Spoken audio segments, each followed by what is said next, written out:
This meeting is being recorded. All right, so hi everybody. This is our Antioch Homeless Coalition meeting, January 3rd. I don't usually say that, but anyway. Hi everybody, this is our Antioch Homeless Coalition meeting. I am Nicole Gardner. We have Andrew Becker, Lacey Brown, and Mariah Williams. We are gonna just go ahead and get started with the word on the street. Okay, so the word on the street are our friend Kenny was recently hospitalized last week. He had a minor heart procedure. And after a couple of days of rest after the procedure, he was discharged and is currently back in the motel. So it went really well and he's very healthy. One of our unhoused friends, Tyrone Marshall, who many people in the community knew as a kind man, was always at the bus stop at Dallas Ranch, sadly passed away on our street December 20th. The Antioch Coalition has reached out to his family and is planning a candlelight vigil for him at the bus stop at Dallas Ranch at the Cache Park this Thursday, January 6th at 5:30 p.m. We welcome all community members who want to attend and come out and join us. Anyone have any discussions about that? Yeah, so I'm sorry, I didn't know if someone else was speaking. Yeah, I just wanted to say on the with Tyrone passing away, I mean, there are so many community members that knew him and tried to help him and assisted him with resources and food and conversation. And just speaking with his family, his sister and his daughter, like they had me dying laughing on the phone, just talking about just kind of his personality and things like that. So he was very well loved, and I am honored that we are able to have this visual for him. So anybody in the community, if you do want to come out, we initially said that we would be having a balloon release. It will be a candlelight visual. We initially said we would have the balloon release, but we did get some community members that were concerned, had some environmental concerns. So we will have the lighted balloons up and tie them up to some of the trees and like around the bus stop area or whatever. They last for like 40 hours, and then we can go in and remove those like the following day. So anyone in the community, if you want to come out and just come out and celebrate his life and celebrate and just be there to support the family, that'd be great. So that's all I have. Anyone else? No? I think you said it pretty beautifully. Yeah. We really would appreciate any community members being there, but no, I definitely think you said it best, Nicole. There was something really cool Andrew said earlier about people knowing of him and just how fast the community is learning about the vigil.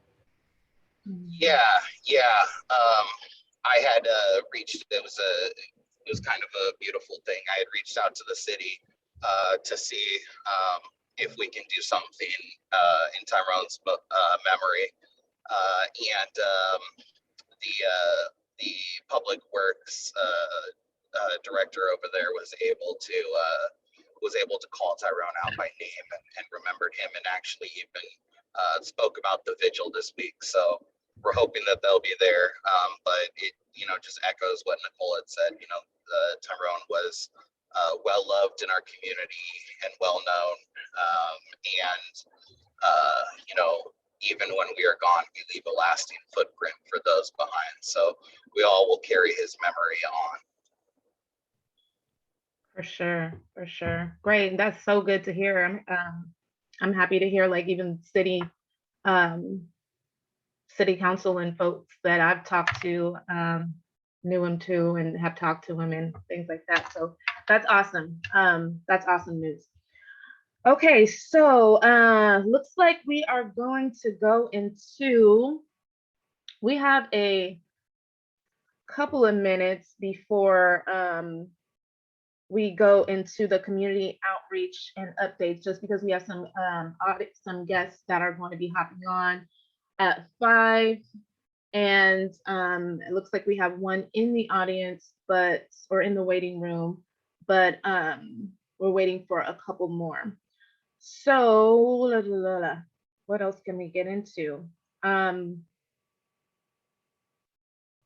What else can we get into while we wait? I have a question. How has it been since, the mayor talked about how we need to remove the people from the train tracks? There's been a lot of encampment sweeps. How has it been down there recently? I've been we've been kind of sick, so we've been staying inside. But how are the folks down there by the train station?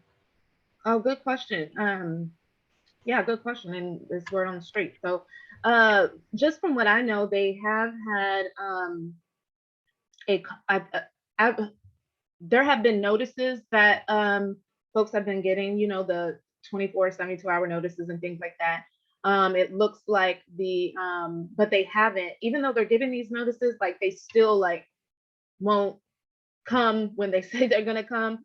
So people are kind of scattered down there. But I know just when I been doing my outreach, you really can't find too many people. And I don't know if that really has to do with the fact that it was because it was raining.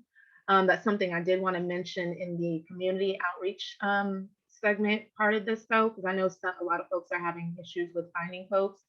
But it seems like, John is doing well. He's doing really well. Sheila, she's doing okay. Again, I kind of want to go into even the Kim part at the end. So as far as I know, I haven't really seen a lot of folks down there. But again, I think it's just because of the rain and the cold, and normally you don't really see folks, and they're just hiding out, trying to stay warm and stay out of the rain. Has anybody else been down there?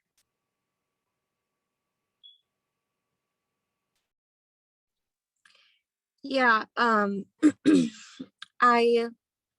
have been down there a few times recently. I did run into John, who was doing okay, and then before Kim was in the motel, I ran into her and a few other people. They really have cleared out downtown, though. There are a couple of folks still left, kind of scattered here and there. There's only one tent down by the tracks as of yesterday. There's one kind of in Waldy Plaza, but they just keep getting moved so often that people have kind of stopped congregating there.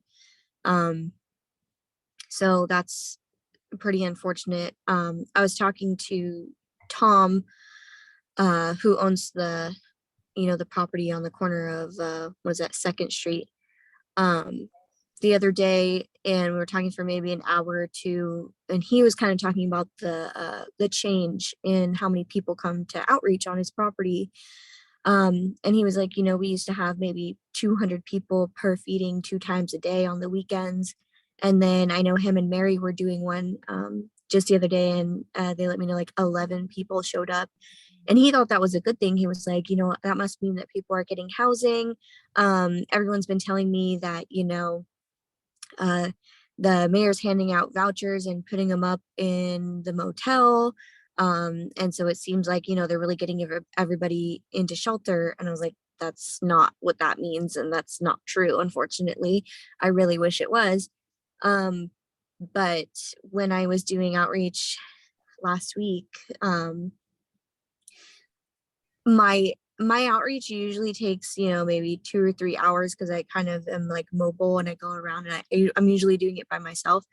I had one other person, a medic with me, and it literally took us into like the late hours of the night, because we were having to go through like fields of mud and under bridges, and just people are having to go further and further out to find shelter where they're not going to be bothered. Because unfortunately the police have really ramped up their sweeps of people, and I can just see and feel the desperation from people, because it's just getting worse and worse, and they're just kind of at the end of their rope. It was a really rough outreach week last week. There was a lot of emotions and a lot of it was really tough. So Right. And I must say too, a lot of people in the community have been saying that they haven't really been seeing anybody. So of course, like I said, when I went out, and when we normally have gone out for years, like just with the because we went out Wednesday and it was raining. I'm just saying that's why I just assumed like people were just hidden. But I have heard that when people go out, they just can't find anybody. So I know when I spoke with Wendy, even, you know, as far as the signs, I know we're kind of going to go into this stuff a little later. But she was really disturbed by the signs, and she told me herself that we couldn't find her for 2 days. I was trying to help get her into the motel, and she was really disturbed by the signs. She was like, these effing signs, they made her so mad that she wanted to leave the downtown area for a while. So you know, and I'm sure people are, you know, being told to move and things like that. So we had 2 members in the waiting room, and then one went out. So we can go ahead and start with the community outreach, get some information from, it looks like we have Desiree in the waiting room. So I'm going to let her in, and we can kind of, you know, let people in as they come. If they come, I know we had like 2 or 3 people that were supposed to hop on. So let's go ahead and let in Desi.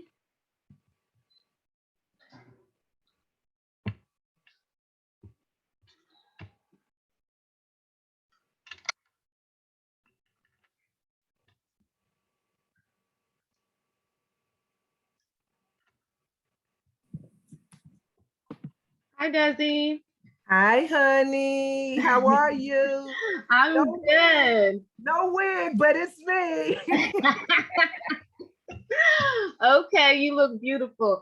We had a couple of more people that were supposed to hop in on this segment. Looks like they may be running a little late. So we can just go ahead and get started with you. Just ask a few questions. I mean, just have a discussion. Okay, great. Some of your outreach efforts. So Lacey, you want to go into some of these questions? yeah. Hi, Lacey. How are you? Hey, did we do the introduction? Can you introduce yourself? Okay. So you up there, you see Elder Desi, but that doesn't mean anything if you're not in the church per se, right?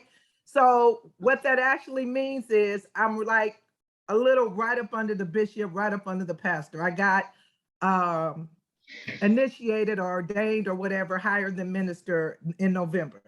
So that means I can kind of make decisions and stuff like that when it comes to outreach work. So I'm over outreach. Boom. So that's who I am. I live in Antioch, been here about 15 years. I'm a respiratory therapist, a real estate agent, a counselor for NAMI, an elder, and grandma, 62 years old. Woo, thank you for that introduction. I don't think we had anybody do an introduction that live. Welcome. Hi, Andrew. Hi. I'm seeing people now. Yes. So we have, you know, Mariah, we have Lacey, Andrew, and of course, I've been knowing you for a while now, for some years now. Yes. So thank you so much. We appreciate you being here. Lacey, you want to go into, it looks like somebody did text me and say they were trying to hop on, so she's going to try again, but you can go into a little bit of these questions if you want. Yeah, for sure. So do you want to tell us just a little bit about kind of what kind of outreach work you do in Antioch, Yes. and just some information about that? Yes, so I'm on 3 or 4 committees. One example of one committee that I'm on is called Operation Restoration.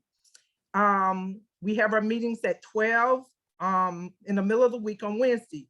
That particular day, I just happened to be going through my phone and found out that that was the day they done a sweep of some of the, and I don't say homeless, I just say unsheltered, because God said we always have a home, the unsheltered.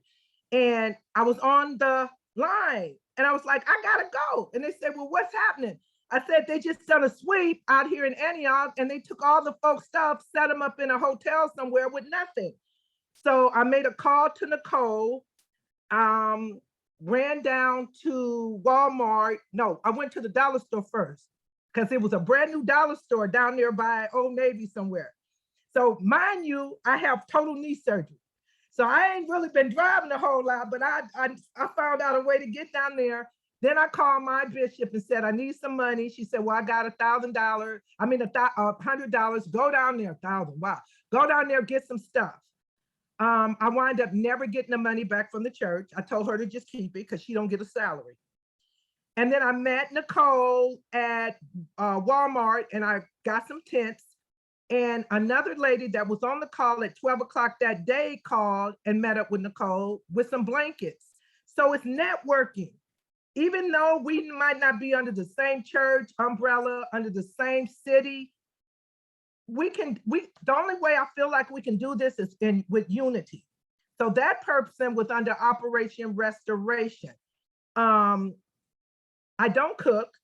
So on Thanksgiving, I catered some Mimi food, right? And it's just me and my grandson. So we had all this food left. Called the lady that made some of the food for me, other than Mimi, called the other lady that made the cake, called the other lady that made the banana pudding. I said, you know what? We got all this food. You guys bring what you have left. So that was Thanksgiving Thursday. Sunday, we made about 120 meals. Me and my grandson went to the water by Amtrak. Someone else went to another area over in Pittsburgh and somewhere else. I got a call. Well, I didn't get a call. I looked on Facebook again and seen where these ladies needed to at least stay in the hotel through Christmas. Ain't got time to call the church and say, can you give me some money? So I did it. And I told the other person about Tyrone, who had passed, right? And she felt so bad because she was the same person that met Nicole and said, I didn't do enough. I didn't buy enough of those blankets or those things you can put on that make you warm. And I told her, she saved some folks' lives. It might not have been Tyrone's, but she made a difference. So I feel like what I'm doing is not just with my church. I work for NAMI, National Alliance of Mental Institute. My sister goes out with her group, Thanksgiving and Christmas also. I have another sister that actually goes out and bathes. Hi, sweet lady C, love you, baby. She actually goes out, take them to a secluded area and actually bathes them. So my part of reaching out to other people that might not be included in Antioch or Inner Circle, the one that goes out and bathes is from Stockton, my sister from Stockton. When Tyrone passed, the community on next door went bonkers. They are just so upset. He has been here forever. And it seemed like he'd always be forever. He'd be like, can you go over to the store and get me something? I got some money I can pay you. He never accepted money from us. So I think that is going to be the difference this time in what the people see, because the community is more involved. So I'm here also for the community, my neighborhood here in Antioch off Lone Tree. That's me. That's beautiful. Yeah, thank you for sharing all that. Did anybody have anything they wanted to say? I can talk a little bit about what I'd like to see. My church, All Love Faith Church, hooked up with the church on East 18th, I think 3 or 4 years ago, and they had where they opened up their gym. And when it was real cold, they housed the unsheltered and stuff like that. I like to see the churches that have space and room do that. We're renting right now. I've been with this church. I moved there in November, and we're renting from another church. But I'd like to see us get a building and be able to make that work for the unsheltered when we're not there. That's what I don't get it. I don't get it. The church has failed the community. The churches has failed. the body of baptized believers, because that's all a church means, we have failed. So I'm a stop there before I get it too much here. So It's okay. that's the part I want to put. I get your frustration, Desi. And we talk about this a lot. So I totally get where you're coming from. And thank you so much for stepping up and for what you and Thank your you. family and your peers have been doing in the community. Really. Thank you. Thank you. Can I do I'll give an intro. We have another guest that hopped on. Can you introduce yourself? Hi, yes. My name is Carine Angran, and I'm with Holy Hands. And we've been going out. It was me and my daughter, and then one of my good friends. We were going out since 2020, and it just grew more and more, with my close friends and family. And then now my church is trying to join to help us. So it's been really good. Every weekend, every single either Saturday or Sunday, we're there. There's some areas that we would faithfully do, and then all of a sudden there was no one there anymore.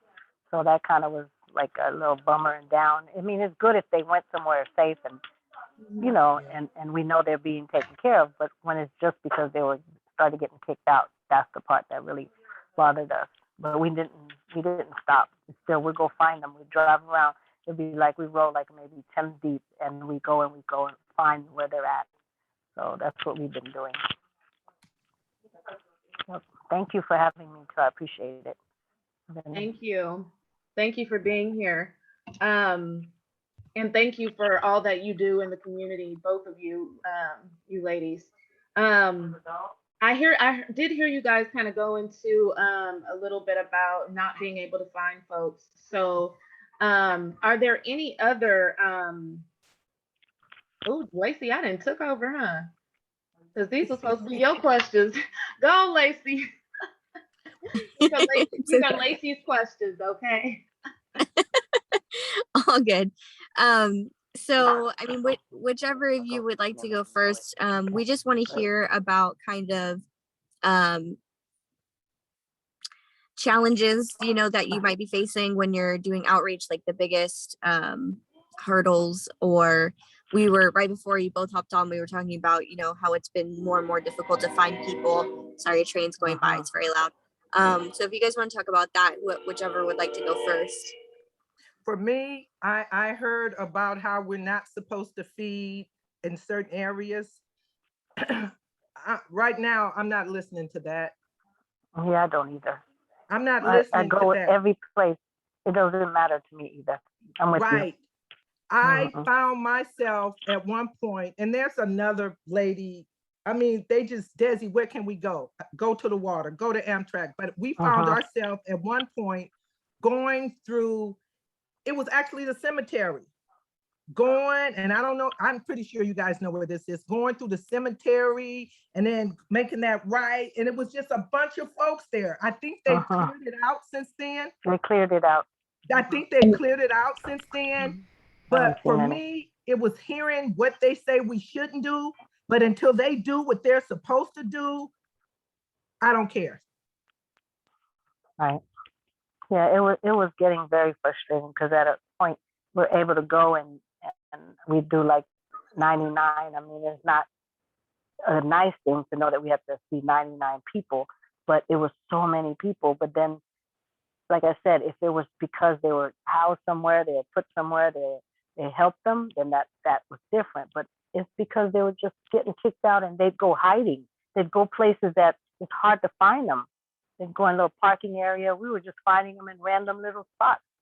And some people knew where some went, so we'd ask and they'd tell us, oh, go down here, go down the L, go down this way.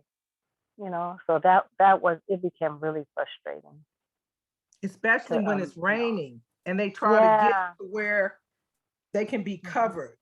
Like over that little area by Wells Fargo Bank where they can kind of get under. I remember one Thanksgiving, my girlfriend, another person, not actually church, right? She worked for Martinez Hospital and she worked in the cafeteria. It was raining that Thanksgiving. We just went out there and that's where they were. They were we had to look for them, but they were like under that part where they couldn't get wed. And that's some of the challenges. When they do the sweep, not knowing where we can find them, not knowing where they are. And that's part of the unity I talk about with you guys. I know at one point, we had a list of who fed on this day and this and that. Yes. So that was the problem at first. Now it's, where are they? You know, where can we find them? What's going on with them? When my sister went out, he had said, one of them said, well, I haven't been cleaned. And where have you been? And she said, well, I live in Stockton. He said, but you said you wouldn't leave us. You said you'd come.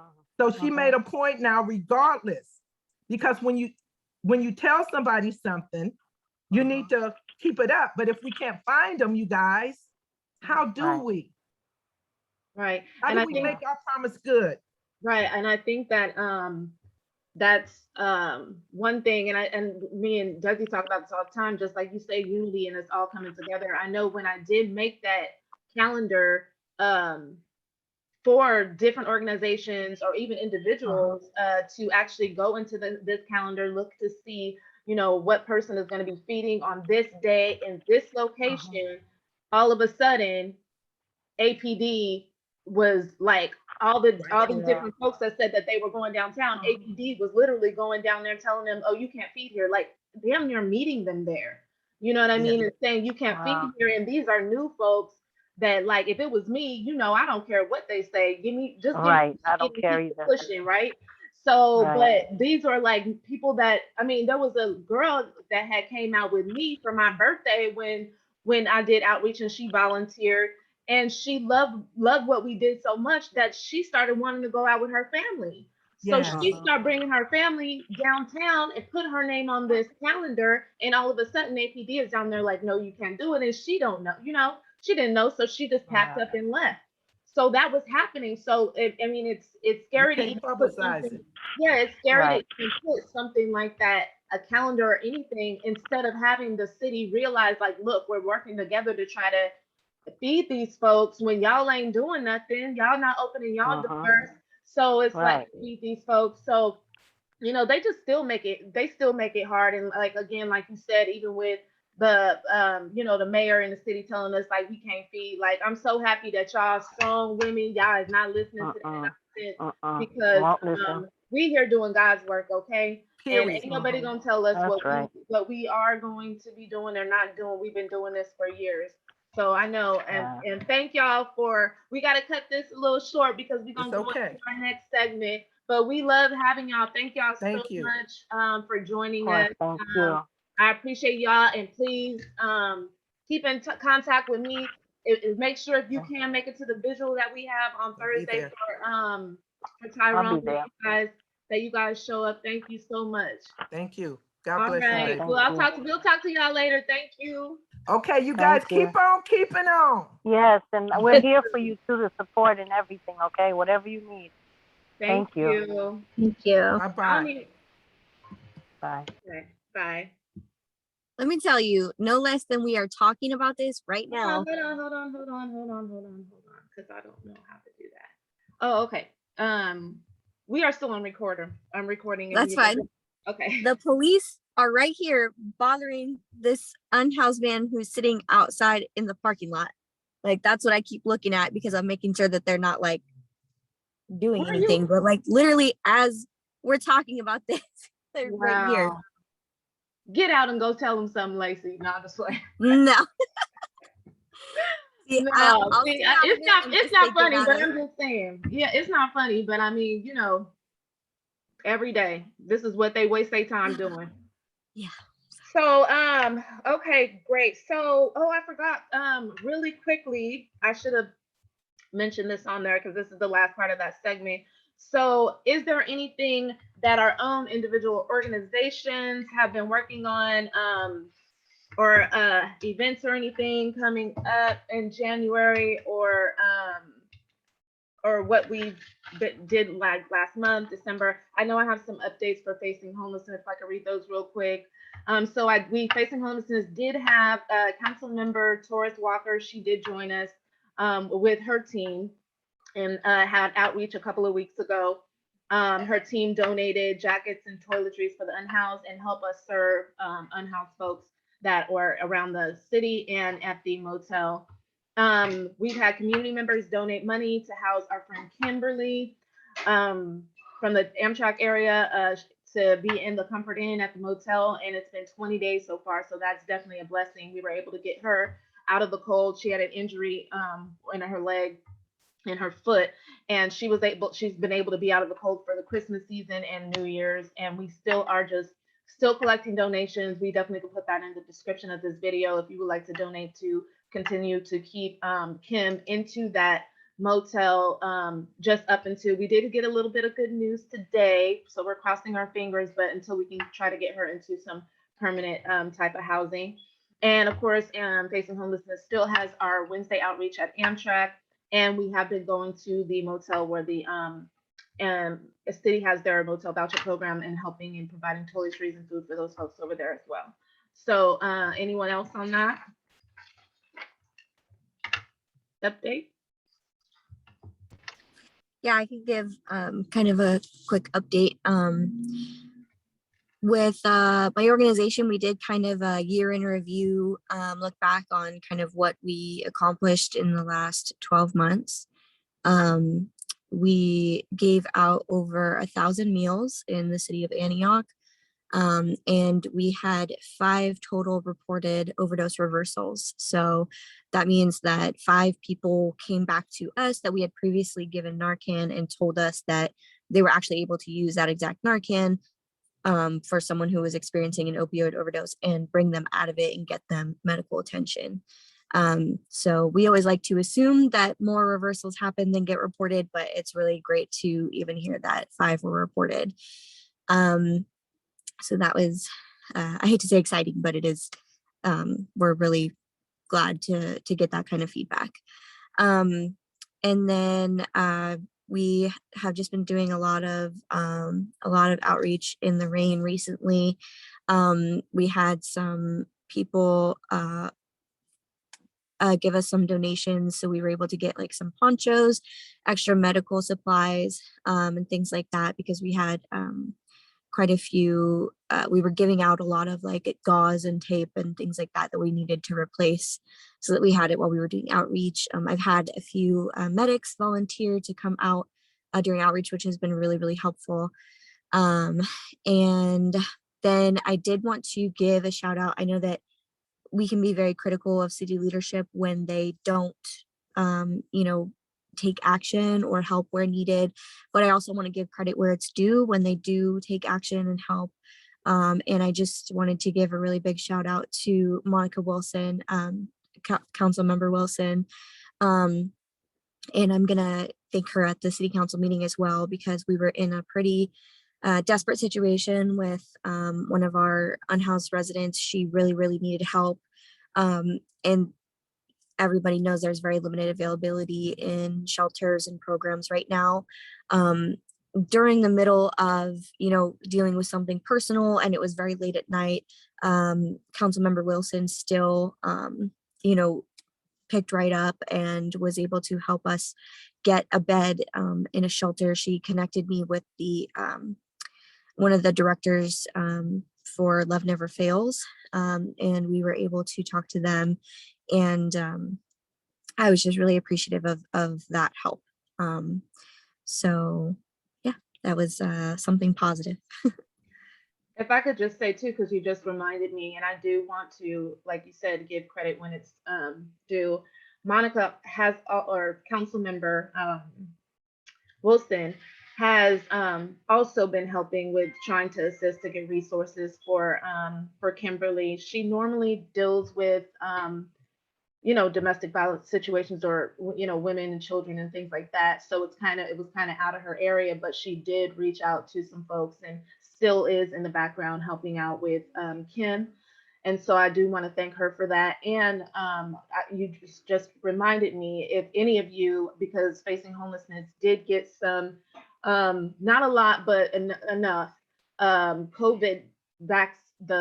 COVID tests kits I was asked when I got them to not give out boxes, but there are 2 in individual packs. And if you have anybody on the street that seem like they may have any symptoms or anything like that, or including you all, because that was brought to my attention that I should definitely be testing regularly, going out there, interacting with folks, and just taking these tests. So if you guys need anything, just know that I do have these tests on hand. And I've just been, if you need a test, then I would just take, one and then just give them the test right then and there. And it's like a 15-minute, you get the results in like 15 minutes. So I'm just throwing that out there. Anyone else? Well, that's all awesome news. Lacey, way to go with your organization, feeding all those people, and you saying that you're going out there in the mud and getting medics and helping people. Like, just, it's amazing everything you do, and all of you just really did a lot in 2021. I know coming up, we're trying to do like a music event or a camp out event where local artists who are living on the streets can be heard or express some of their artistic gifts.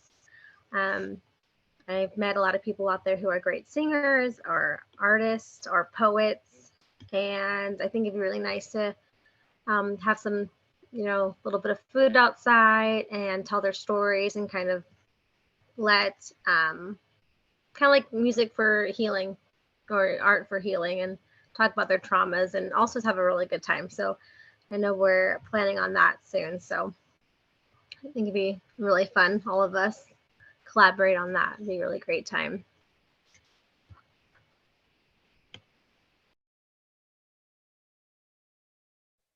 Thank you, Mariah, and I'm so looking forward to doing that. So yeah, I'm excited about that too. Andrew, you have anything? I don't have any updates at this time. It's been kind of slow with the new year and the holidays. Everybody's kind of been on break, but I definitely want to echo what Mariah said and really applaud the work that you guys are doing. These are real results, and these are real people, and these are real stories. And I think sometimes we get caught up in the numbers, the pig count numbers, and we look at the larger picture of how many people there are out there and how big of an impact we need to make. And we lose kind of touch with how in depth and how large each individual story really is. And for each individual that has had a reversal and an overdose, for each individual that has had a night stay in a clean bed and clean restrooms to use, you guys are guardian angels. And for all of the large, experienced, well-known, well-funded nonprofits in the Bay Area, and there are a lot that are assisting with housing, they are almost non-existent in our community. And you guys are the footsteps that we are hearing, and you guys are the path that we are following. And I want to say that it's remarkable seeing those results, and it's remarkable seeing you guys come up with the funds and the materials and the time. And I think that us as a community, we need to do more to acknowledge what each individual person's story really means. And you guys exemplify that. So I wanted to say that, as a community member, as a fellow local nonprofit, an advocate, that is seen and that is heard, and it's completely refreshing coming into the new year. And I was having some technical difficulties, earlier, but I wanted to say, for our guests that were on earlier, they are also those footsteps, and they're taking charge. And to hear that we have community members that are out there cleaning wounds, bathing people, literally lifting spoons to people's mouths. This is God's work, and this is what makes a human being a human being. And I want to say that it's amazing to hear that, and thank all of you guys very much for that work. Well, Andrew, way to one up my compliments. I'm just kidding. That was so beautiful. That was very beautiful. I want to echo what Mariah is saying, and I apologize it's so dark. Echo guys. it and It's then very dark in my reiterate it way more lovely. But No, that was so beautiful. we could see you, Andrew. And then to you, just really quickly, thank you guys for that. But the community, like you said, Andrew, man, they have been stepping up and showing out and popping up everywhere and going to even folks are going to the motel. And I mean, these are individuals, people are donating funds to keep Kim there. I mean, these motel stays are expensive, and the community, and they're still calling, like, is she still there? Does she need food? Does she need toiletries? The community, we have an amazing community here in Antioch, and I'm just so proud of our neighbors that we have, because they have really been great, really been great. So I just wanted to give a shout out to them. If we can go into some of the our next thing, because we're good on time for once. Our city and county updates. So just looking at notes, the city council meeting that we had on, and I kind of put these all together, so we can I'm just going to read through everything instead of having everything being a topic. Just go through these updates and what's been going on, and we can discuss whatever it is that on this list that we want to that concerns you or that you want to talk about. So on the 12/14/21, the council voted 5-0 to move forward with the 15 rooms that they will be getting from the county at the old Motel 6, which is now called the Delta Landing. Is it project or program? One of the two. The city currently is housing 22 people at the program. Okay, good. I had it right. Thank you, Andrew. The city is currently housing 22 people at the executive in Antioch in their motel voucher program. The city has said that they will be moving 15 of the participants into the Delta Landing program, where they could stay up to 120 days and receive wraparound services from the county to help people get into permanent and stable housing. The cost for these 15 rooms will be $300,000 for a year. Please correct me if I'm wrong. Did they change that number? Does anyone remember? Because I thought it was 300. That's what I wrote down. It's no, you're right. It's actually the specific number is like 298,000 and some change. So it's pretty right on 300,000. Okay, thank you. Because I was thinking to something. I was like, I thought it was good. Okay, the initial date for people to get into that Delta Landing program was December 16th, and it's been pushed back to the middle of January from what I've heard from the folks there at the motel. So another is Antioch Homeless Coalition members spoke out at the city council meeting, the last city council meeting, is some of those discussions, including a possible lawsuit and the project Home Key. With the motel voucher programs, there have been some concerns with unhoused folks that are currently in that motel. And the city has recently put up some signs that we kind of talked about earlier in the downtown area, and wondering, do these signs criminalize homelessness? So is there anybody who wants to start on any of these things, discussion, concerns, or anything like that? I know I do. I see Lacey.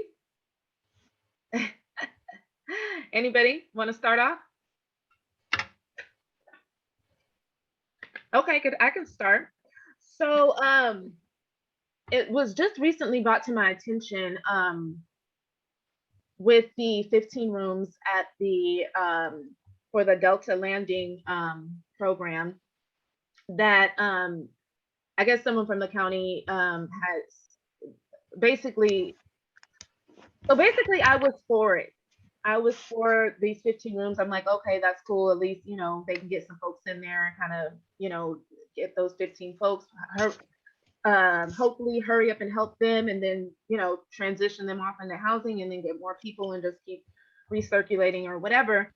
But it's been recently brought to my attention that it seems like with this particular program, they have a certain amount of folks from different cities and locations that they need to put into this program.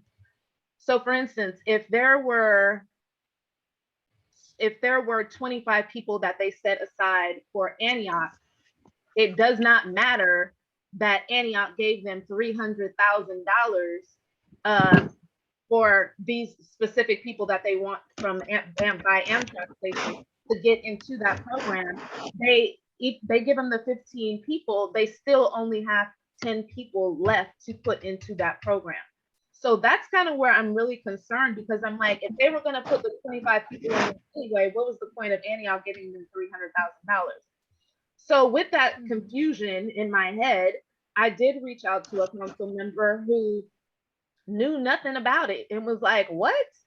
Is that what they're doing? Like, didn't even realize that that was a possibility of what they're doing, and was actually in shock. Like, I'm like, did you guys not read this over? Did the county fool y'all, or, you know, what's going on? So I definitely want to get some more, do some more research and get some more information on that. But if that is the case, I think that was the stupidest damn move that Antioch could have made when it comes to trying to house people and get housing for folks.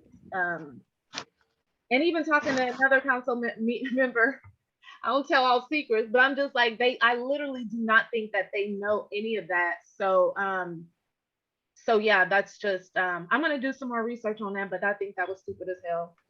And they should have really, I think, even behind the scenes, if council members didn't know, then the city staff or whoever was doing their research should have kind of found that out, if that was the case. So that's just my comment for now, and then I have others. Anybody else? So just to clarify, so the people are not, who are able to go into this hotel program, it does not have to be specifically from Antioch, is what you're saying, right? It could be, you're saying that they're putting people in from different areas. Lacey can answer that more than I can. So basically, I'm trying to get more clarification on it, because what happened is, like, to be frank, I was kind of sick of trying to go through the unhoused resident coordinator to get people on wait lists. And so I called the county directly. And they transferred me a couple of times. And then finally I was talking to this woman, and I was asking her, you know, basically, how does one get on the regular wait list? Because, you know, now we have this special Antioch wait list that's through the Louis Rocha Emergency Fund. And, you know, the people that are in the executive inn are going to be going into those 15 rooms at Delta Landing. And then we have a wait list for that. But I was like, you know, for the rest of those rooms at Delta Landing, how can I help someone get on the wait list if they're interested? And she was like, you know, they can go through 211 to try to get on the wait list. But the thing is, with those 15 rooms being dedicated to Antioch, you know, basically she was explaining that the program has to be like geologically diverse or something like that. So they have to take a certain percentage of people from different cities, because it's a county-wide program. And so basically, she was like, if, you know, an Antioch resident does get on the wait list, they're going to be further down on the wait list than someone, say, from like Pittsburgh or Concord, because now a large portion of the participants in the program are already from Antioch, and so they would have to prioritize people from other cities before then.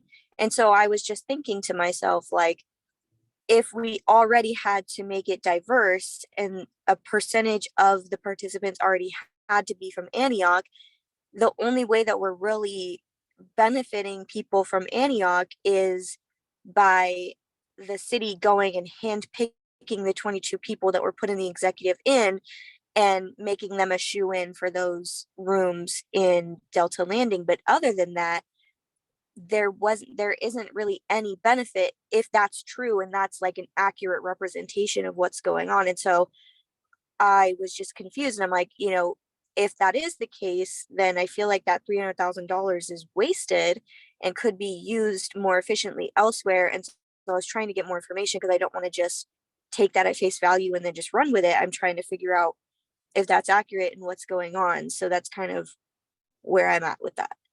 Yeah, especially because, like you said, the grant was for Antioch specifically, right? It's an Antioch grant or emergency fund, sorry, right? Antioch emergency fund. Wait, what do you mean? You mean the 300,000? Yeah. Yeah. So, well, I don't know where they got the 300,000 from, but I just know it's a waste of money. Like that is. I'm saying, but it was. And like I said, we're transparent. We're just letting the community know what we've learned. We definitely I can definitely say thank you, Lacey, for saying we definitely need to do a little bit more research on it. But for that to come from someone from the county, I mean, that makes sense. But for Antioch, that's just stupid move for Antioch. Although I can understand a program, because at first I'm like, well, shelters don't normally do that. Like have certain people from Antioch, certain people from them. I mean, they may try, but a lot of places that have the shelters, the city that the shelters are in, those are the majority of the unhoused folks that are in the shelters are surround that area or that city. So, but I guess this program is set up that way. So if it is, I definitely think that was a dumb move on Antioch's part, and they really should have done more research on that before they put that money in there like that. That's all I'm saying. Or at least maybe if the funds could be shared between the cities are participating within this. So that's a whole different. Well, I was just thinking that they would just get more, even if so, even if, for instance, they were initially having, let's say, 25 rooms set aside for Antioch residents, that the 300,000 would add to that 25 rooms, and you would have 15 extra, not just to be included in the whole pot. So that just didn't make no sense to me. But that was just my little thing that I wanted to mention. We have a bunch of stuff on this list. You guys can continue this conversation or whatever you want to talk about.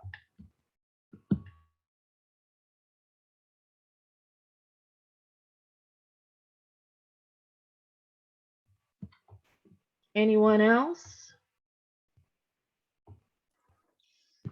I just wanted to.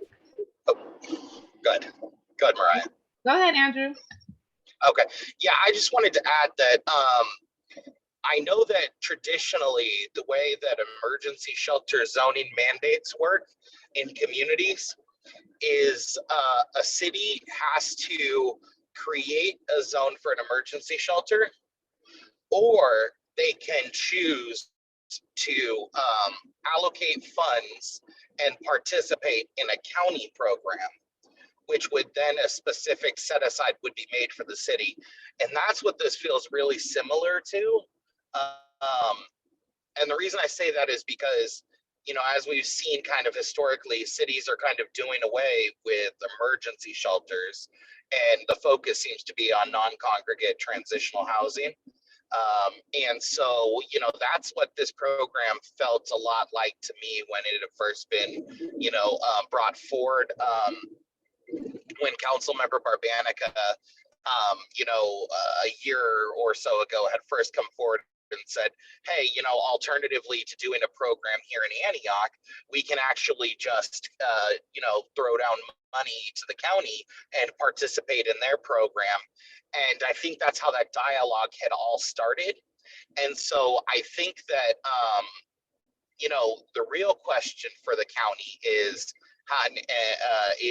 how many other cities are paying into this program to the county, because that would really give us an answer and an understanding on what those beds, what those allocations look like, what, who they're meant for, what they're meant for.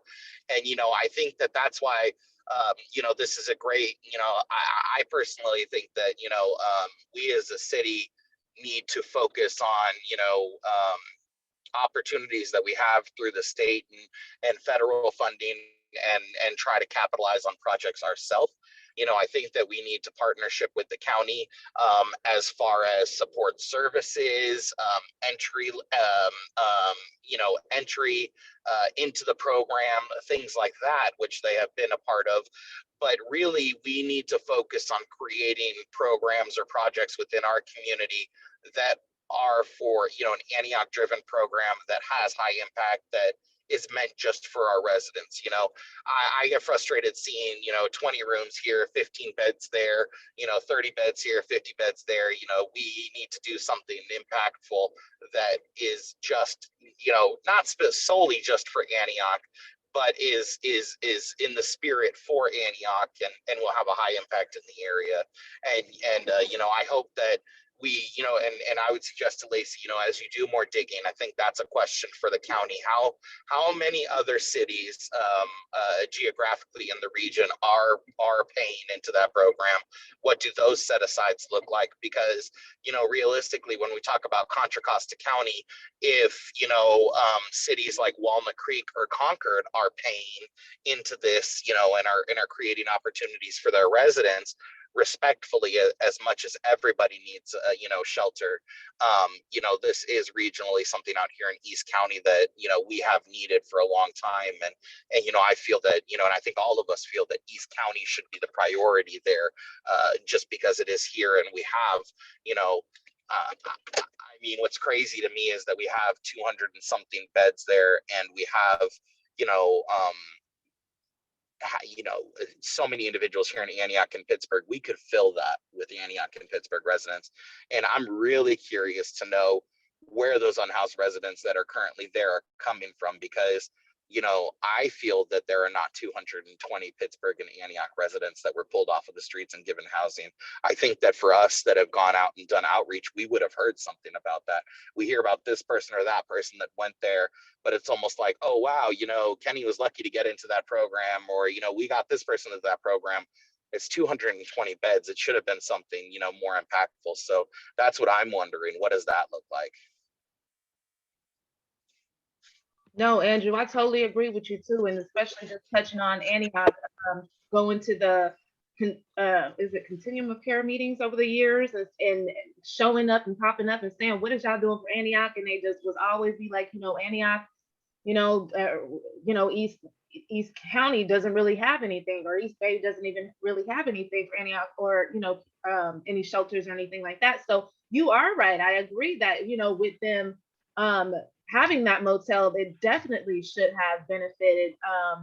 Because I mean, Richmond, they have, and like you said, we know there's unhoused folks everywhere. We care about everybody, but we here trying to represent and trying to, you know, do what we can for Antioch. And I think with all these other shelters and other places that have things, the focus should have been more on Antioch and Pittsburgh, and I think there really probably should have been some advocating, now that I think about it, for that in the first place. And not even just with us, with the city, different cities, with Pittsburgh, with Antioch, with the supervisors and all that stuff. Like, they should have been advocating for that, because we need it. And it makes no 100%. Sense when the county is supposed to be supporting us in the first place, why we have to even give them $300,000 for 15 rooms. Like, come on, man. You know, y'all ain't been doing nothing for East County. Like, so why would y'all not even prioritize us? So that was a really good, thank you for mentioning that, because that is so real. Anybody else? Yeah.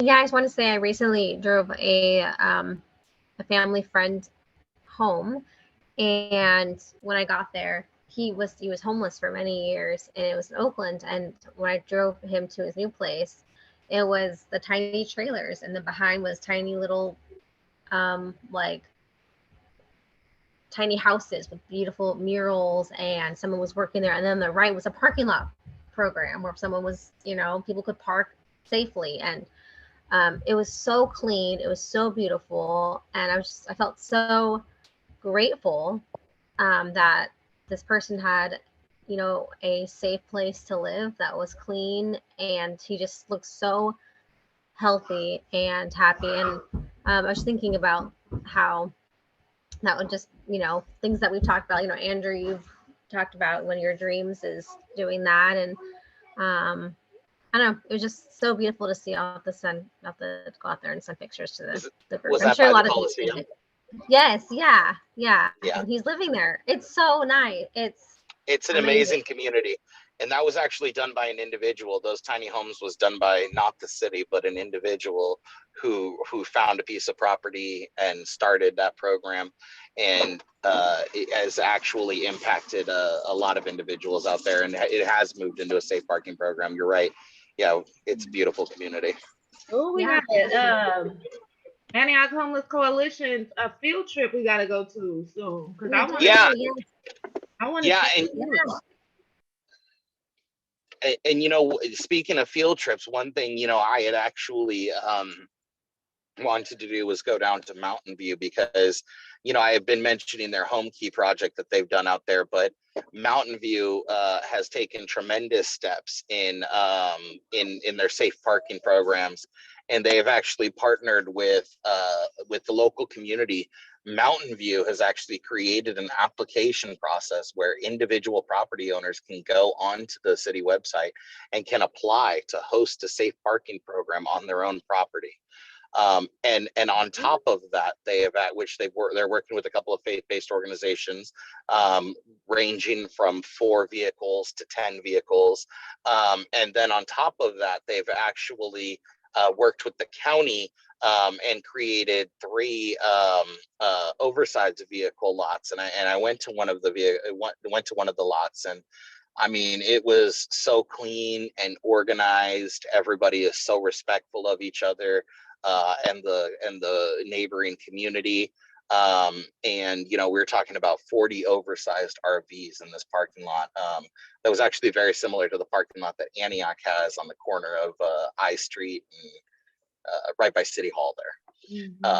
And I and 3rd, I think it is. So, you know, I think that we definitely need to visit some of these communities and speak with some of these residents, maybe get some, you know, video and you know, photos if we can, and bring that back to our community, because, you know, I know that's something that Unicole and Lacey have really, you know, pushed for is safe parking programs. And, you know, I had seen, I can say that you know, after visiting some safe parking programs, I can see the difficulties that they have in the management styles.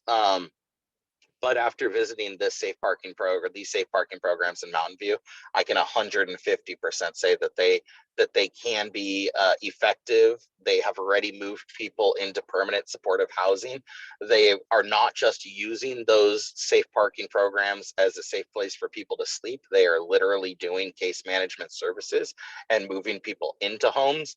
So it's innovative, it's effective, and, you know, I can say that I 1000% support it. I think that it's not one solution, 2 solutions, it's a myriad of solutions.